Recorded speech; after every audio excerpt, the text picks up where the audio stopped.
Okay, welcome back to the channel. It is time for a late breakfast.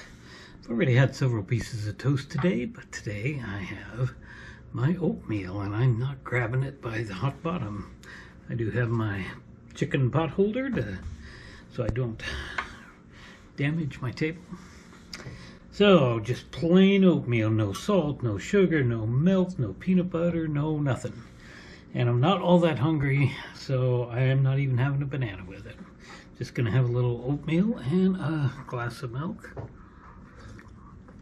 I love milk, and I am not gonna give up milk because I love it. So, here we go. We're gonna watch the last 15 or so minutes of The Tall Stranger. This is where we left off yesterday. Margie's Here we go. Wants to see us. Seems to be rather important.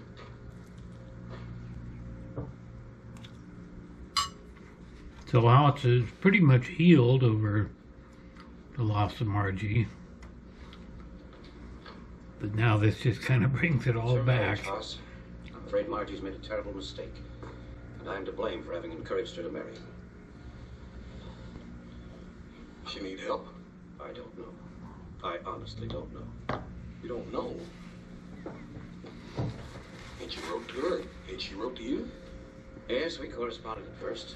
There was nothing in the letter to indicate there was any real trouble. And it sounds like the yard care guy is here. It sounds like he's coming towards my place. Just from Connors. Yep, in fact he's... And I apologize for that. You'll probably be able to hear it. He kept asking for more money, in addition to the substantial sum I'd given him as a wedding present. That don't sound like Margie. As I say, the letters were from Connors. I finally wrote Margie protesting the restraint. So now we start to realize It's nothing, Hoss. that I'll be all right. the guy she married is just no good. We knew that from the beginning. Thanks. Mm. Hey, last few months, my worrying over Margie. Still, if you just rest, take it easy. Some time ago, Margie finally wrote me. She told me she just learned that Connors had been bilking me out of money and asked me not to send him anymore. She said she was leaving Connors. I was not to try to find her. She was ashamed and humiliated. There was another woman. And I apologize for the In San Francisco. leaf blower noise outside. I'm sure it's, There was no reply. you can hear it.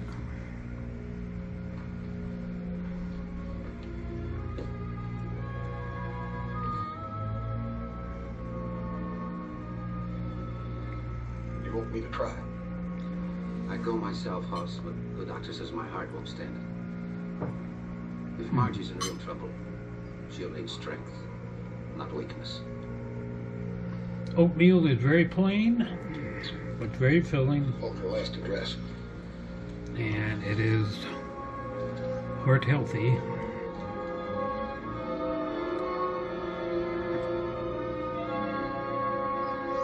Alright, Hoss is gonna go find her now. And it brings everything right back. Leave an address? It's a saloon on Custer Street. The woman said she worked there. I heard Margie call her Kathy. Wait now, I'll find her.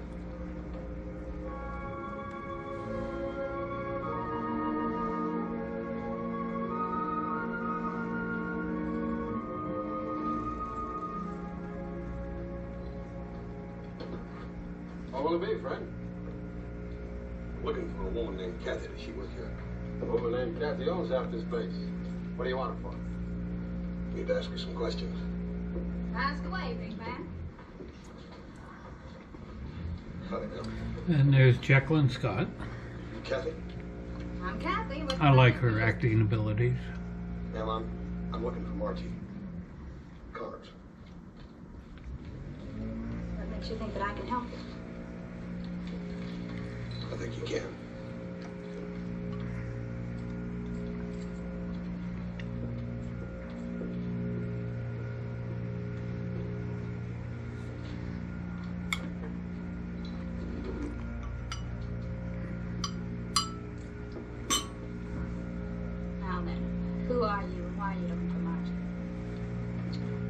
Mrs. Cartwright.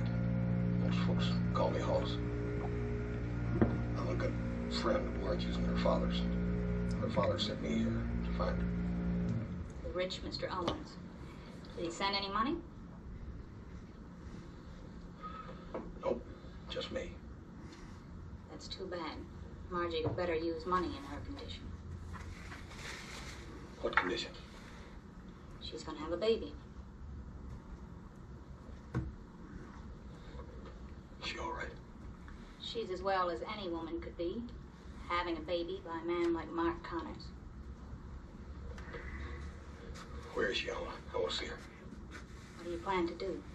I'm going to take her home where she belongs. Well, home is where she belongs. All right, my big friend. I'm gonna trust you. I don't know why, since you're a man. She's at the district hospital. Now, here's how you get there. The doctor will be right out, Mr. Cartwright. Please be seated. Thank you, ma'am. This your first? Hi. This your first? Baby, I mean. My fourth. All girls are I'm sure it's gonna be a boy this time. I told my wife. Doc, are you Dr. Duffy? You must be Mr. Cartwright. Yes, sir. Hi, she's Margie. I mean, can I see her? Yes, of course, but I can't understand why some member of her family hasn't contacted her now. Doc, nobody can find her. I don't reckon she wanted anybody to see her or something. Well, frankly, she still doesn't want to see anyone. It's a very troublesome attitude, Mr. Cartwright. A very serious lack of spirit, of hope, even of will to live. You just let me see her. She ain't got nothing to worry about, Doc. I hope so. Her attitude has me very worried. Come on, I'll take you to her room. She needs to be with someone she knows. I hope you can help her.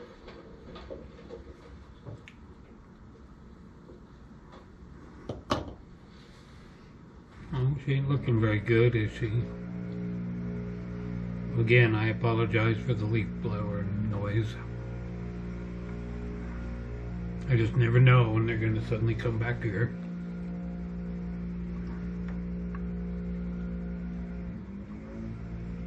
Margie. Margie. It's me, Hoss. Go away, please. Go away.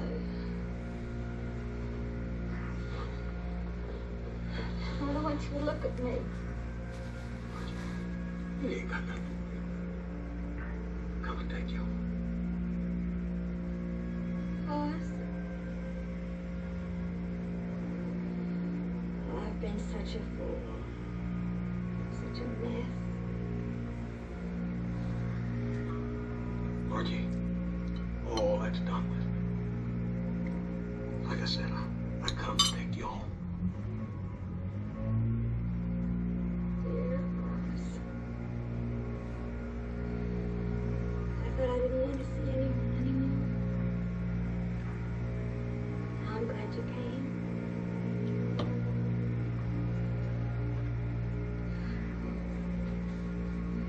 Papa, You to come yourself.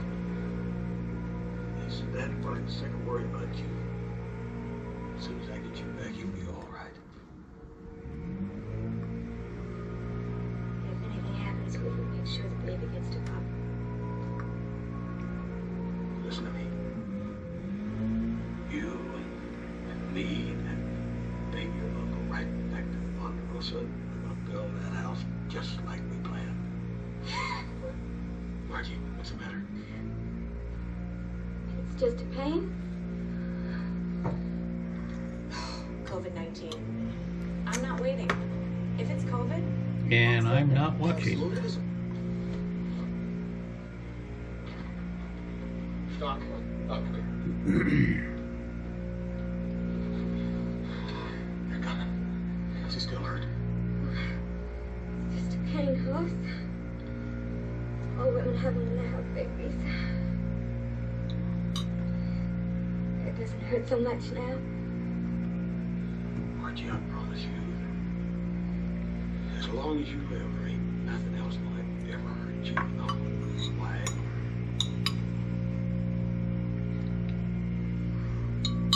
In the whole wide world. Well, it seems like perhaps a happy ending is going to happen. Hoss, wasn't I foolish when I had all right in front of me?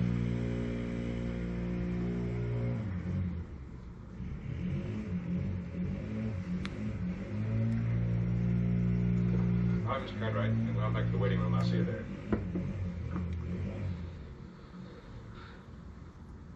I'll be waiting for you, Margie. Then we'll go home. Gonna be a happy ending now. Yes, boss.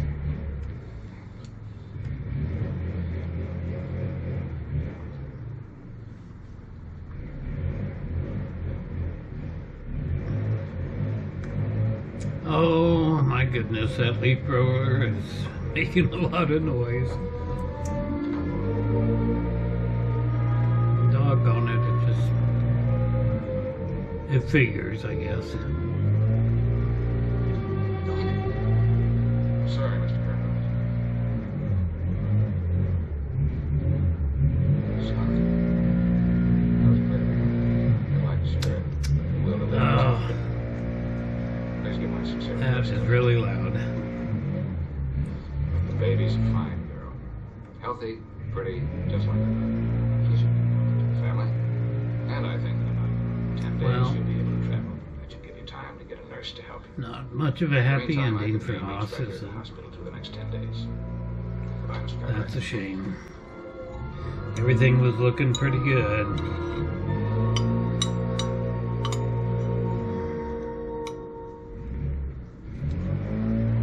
I'm sorry to hear it, Mr. Cartwright. I tried to help you. I couldn't help but live.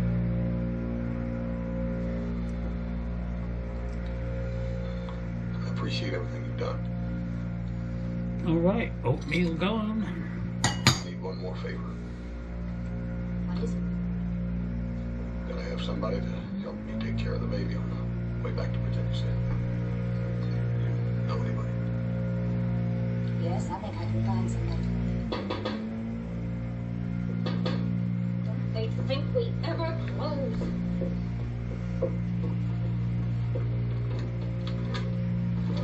Dear Kathy.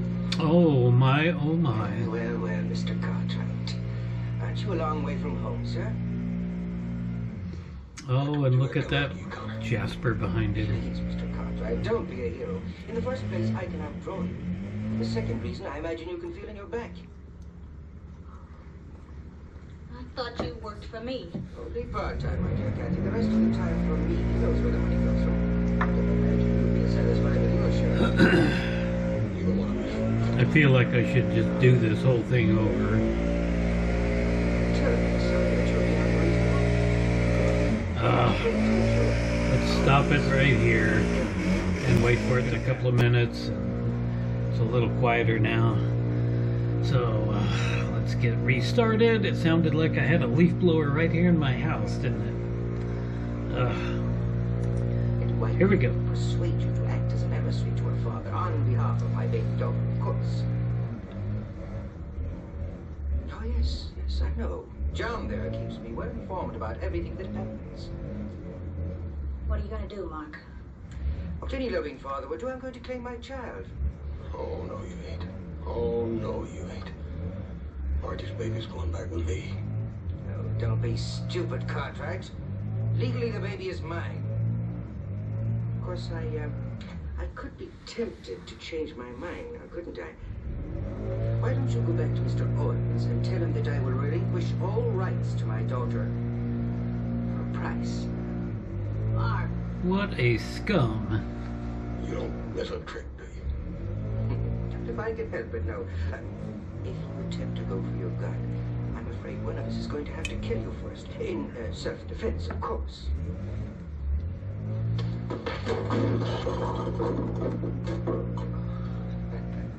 was a very fine gesture, Mr. Cartwright, but I fail to see what you're going to accomplish by it. I'm gonna kill you.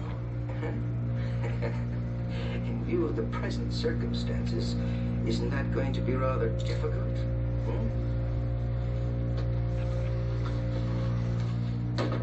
Oh, but Haas has a plan. One that he's not gonna like. You're a miserable human being. But they don't hang men for that. They do for shooting down at another man.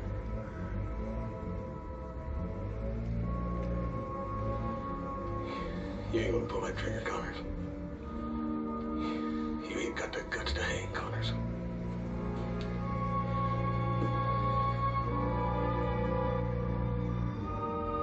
Yeah, beat the tar out of him.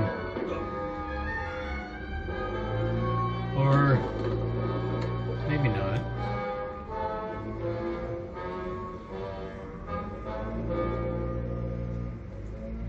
I'll take care of it.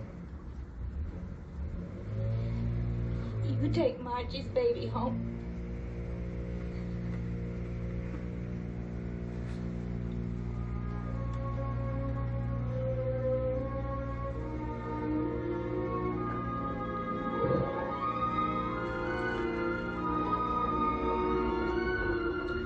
Letting the horse go.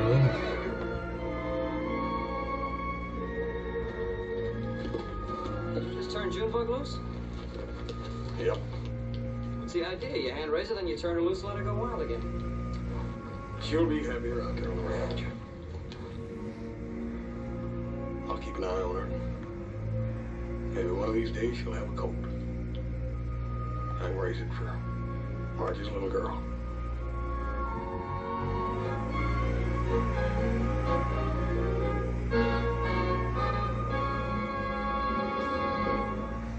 Alright, well, not a terrible ending.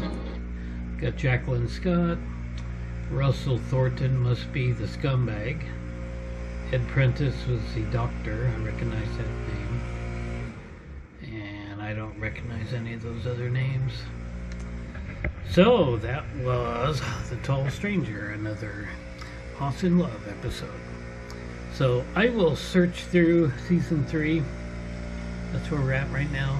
And I know there's at least one more episode from Season 3 I want to share that doesn't have a lot to do with Hoss, but it's still a good episode, a favorite episode.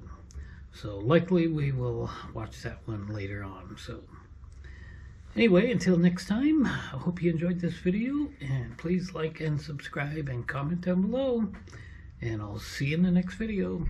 Thanks for watching.